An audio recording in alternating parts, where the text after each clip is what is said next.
Senator, tell me about PBR2. What exactly are you trying to accomplish that wasn't accomplished with the first run-through? Well, there are about three things in the PDI-1 that the FAA is not, in my opinion, not quite aggressive enough in trying to help us get these things done. One thing, in the length of time that you have, they're supposed to be able to give you all the evidence that's going to be used against you 30 days prior to any filing, and they're not doing that. And so we have taken those things where the EAA has determined that they're not doing what the intent and the word of the law was, and we're correcting that. In addition to that, other issues have come up that we are working on that were not addressed in PDI-1. Just to give an example, I've had the same hangar in Tulsa that I built when my kids were little 30 years ago. Sure, we have an icebox in the hangar and all this. That's under the federal jurisdiction. The FAA can come along and tell you what you can and can't do in your own hangar. So we're in this Pilot's Bill of Rights number 2. We're taking that jurisdiction away from the FAA and putting it in the local, whoever has jurisdiction over it. So the city, in this case the city of Tulsa, would be able to do that. And then, of course, we're going to address this interest on the third-class medical certificate.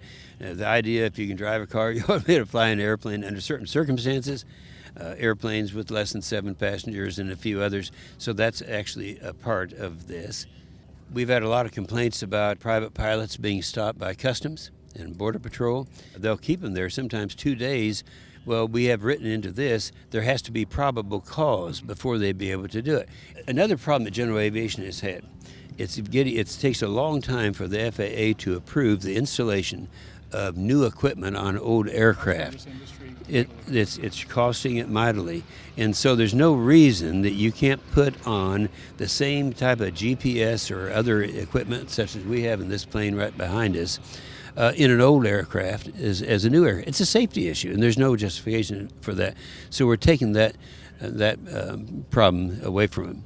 In the case of deference, historically, the NTSB has been nothing but a rubber stamp for the FAA. So when you go through this process, you're getting some kind of a write-up by the FAA, and they say, well, you have an appellate process that goes to the NTSB. That's not true.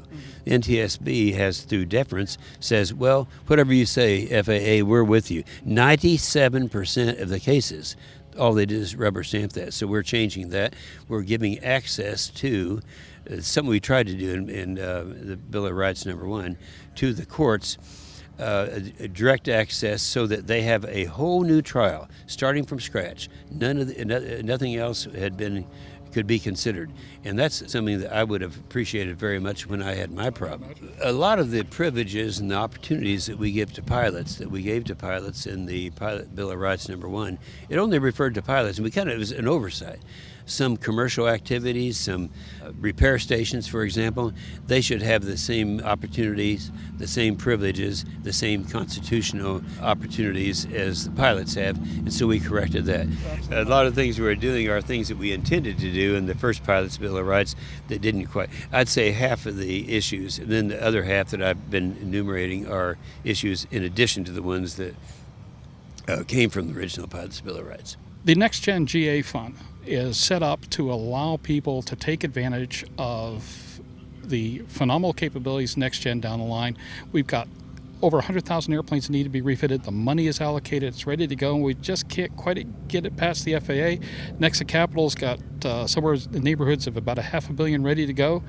How do we get the FAA off the dime and start getting all these airplanes allocated? Because at the current rate, even in 5 years, we're going to have a tough time getting all those airplanes retrofitted. That's where we come in.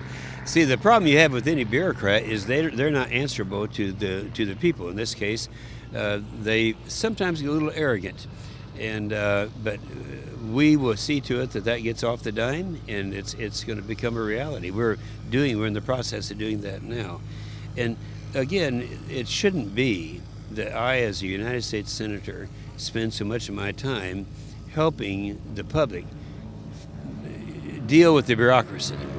And yet I do, and it shouldn't have to be that way. So we'll have a happier story for you next year.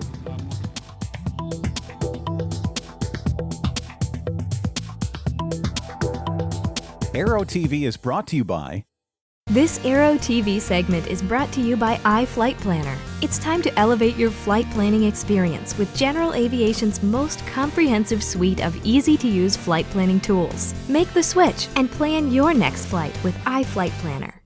The new TN70 from Trig Avionics combines a WAAS GPS receiver and matching antenna in one convenient and affordable package. It's the smart way to achieve ADS-B out compliance. Contact your approved Trig dealer now. Find out more at trigavionics.com. The debate is no longer about upgrading GA aircraft with NextGen, it's about financing it. The NextGen GA Fund is about doing just that. Find out more at www.nextgenfund.com.